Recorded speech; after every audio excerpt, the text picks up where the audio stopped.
2. Money management. Wow, money management. And may nakakwento ka na ring system before, di ba, Miss T? Anong tawag doon? Favorite ko pa rin yung money jars. Money ni jars. T. Harv Eker.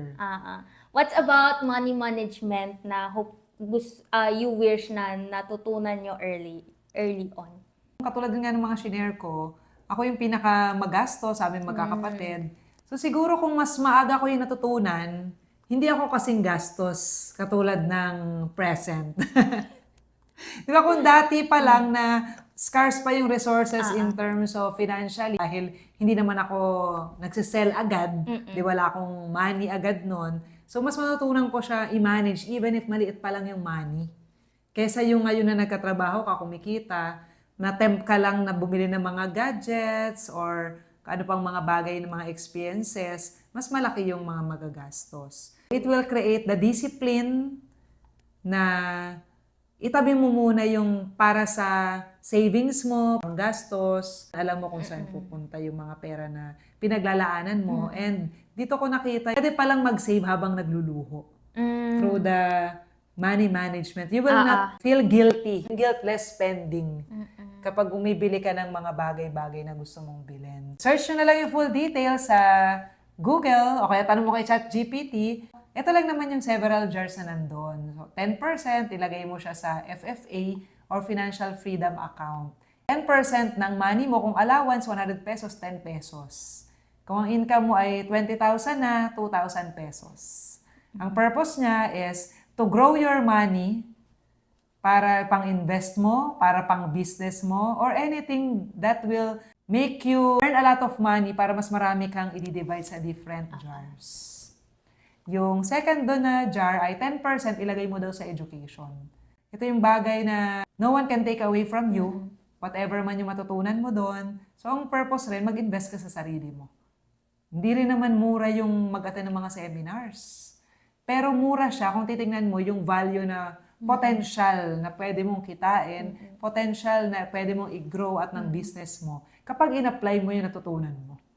Pag nag-start ka, bata ka pa lang, mag-start ka muna dun sa libro, sa mga pag-learn ng skills. Kunyari may mga gusto kang skills na gustong i-develop, maging mas magaling pa na dancer, magaling mag-piano, magaling mag-swimming, o kaya matuto ng other language, ikaw bahala. Anything that will grow yourself, 10% ilagay mo doon. Yan. And then 10%, ilagay mo rin daw doon sa tithes.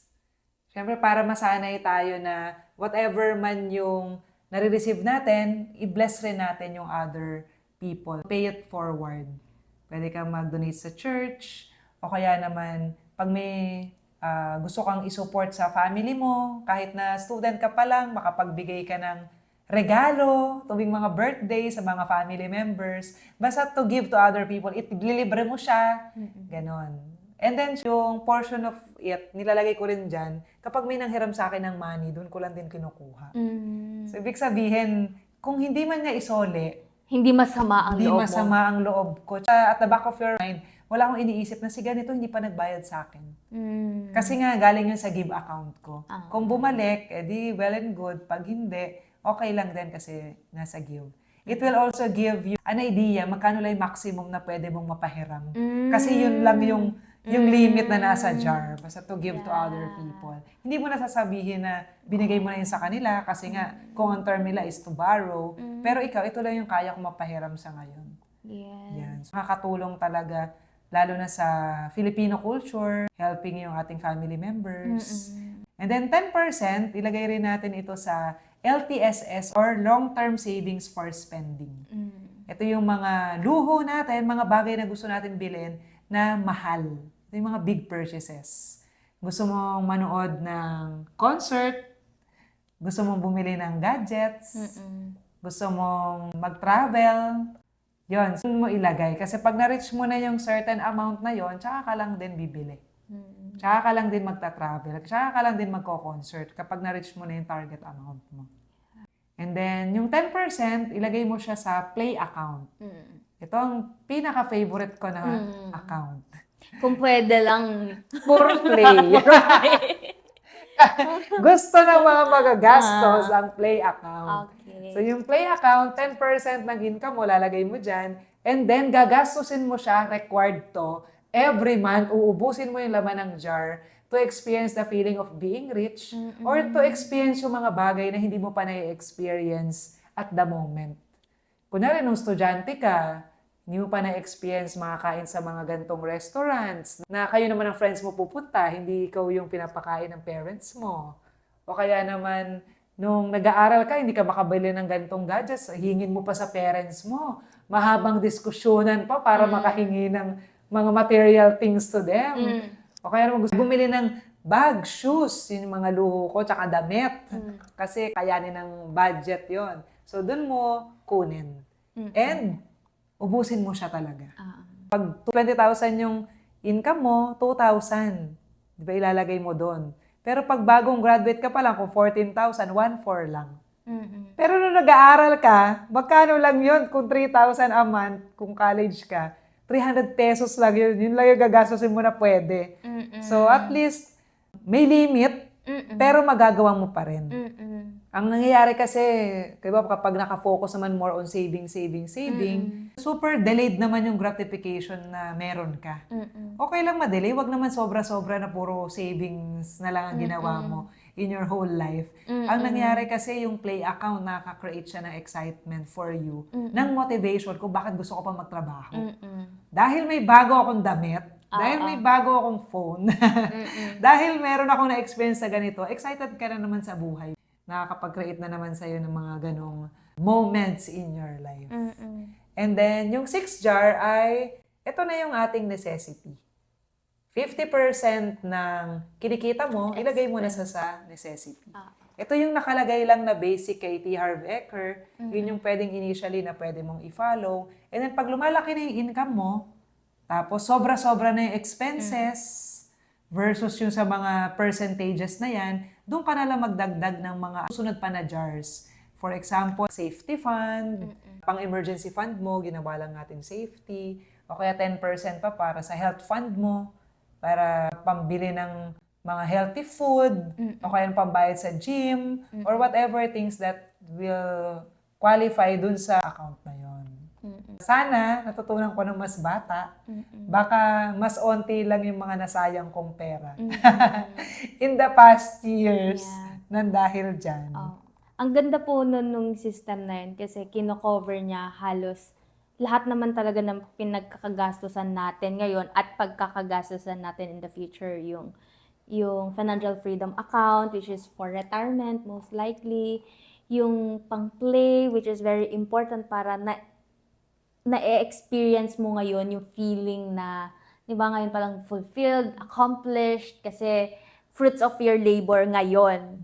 And also delayed gratification sa FFA, also yung sa expenses. Siyempre, giving, important din siya. So, nakakatuwa po siya in a sense na budgeted siya.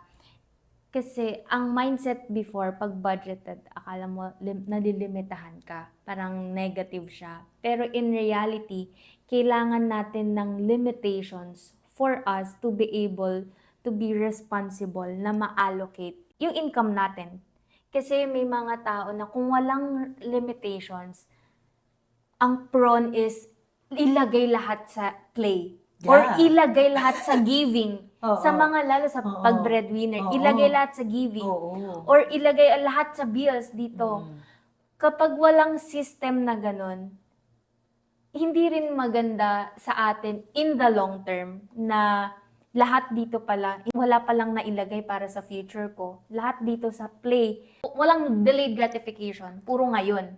Hindi rin siya healthy for us as people, as individuals. So, maganda po na, yun nga, habang bata pa, kasi lalo rin nung bata, rin tayo aware. Ano ba yung needs? Ano ba yung wants? So, yun, ikukwento ko na rin, isi-segue ko na rin yung isa sa, sana natutunan ko nga, yung mga ganyang concept. Kasi noon, kapag may pera ako, alam ko lang ipunin ko siya. Pero pag nakita ko na medyo malaki-laki na, nag-iisip na agad ako saan ko siya gagastusin. Kasi hindi ko naman alam yung mga ganyang concept din. So, yun, maipon ako din, gastos din. Tapos wala, back to zero na naman. Tapos yung pinagkagastusan ko parang 2 days lang naman ako mapapasaya. Wala na ulit, di ba? So, maganda po yan na may limitations, pero yung limitation na yun, make sure na lahat accounted for. Lahat, okay, pang future mo, pang present mo, pang giving mo, para sa sarili mo, para sa responsibilities mo. Pero ang saya po nun. And kung sakali man na-realize natin, syempre, nag-grow expenses. So, parang, ay, kinakapos na ako, kinakapos. So, babalik tayo dun sa unang pointer natin na to create money. 'Di ba? To add more value to people or increase our capacity to have more inflow of money. 'Di ba? Para mas masaya mag-jar Yeah, system.